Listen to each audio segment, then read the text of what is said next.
Welcome to Moriones, San Jose, Tarlac. Good day mga ka-viewers! Bet nyo bang mag-enjoy kahit walang budget?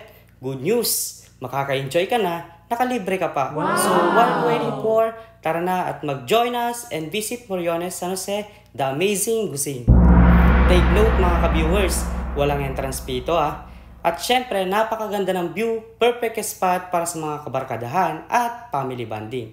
Pero guys, reminder lang huwag masyadong kampante. Mag-ingat palagi lalo na kung malalim ang tubig.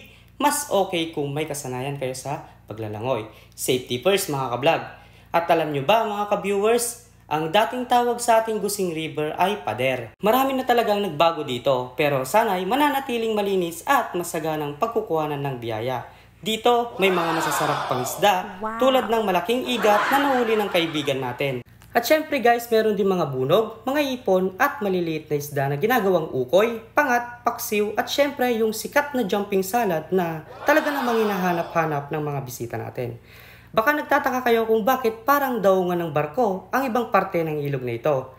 Yan po ay bahagi ng project ng Balog-Balog Dam, ang gate o entrance na papasok sa flood control na sana'y magsusuporta sa mga karatig bayan ng San Jose, La Paz, Victoria at Paniki. Ang haba ng proyekto, di ba guys? Hanggang ngayon, marami pa rin na nagtatanong kung bakit di pa ito operational o napapakinabangan.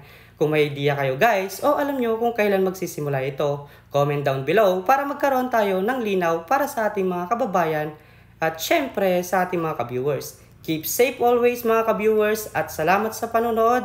Love you all. Don't forget to like and share and subscribe guys. Bye-bye!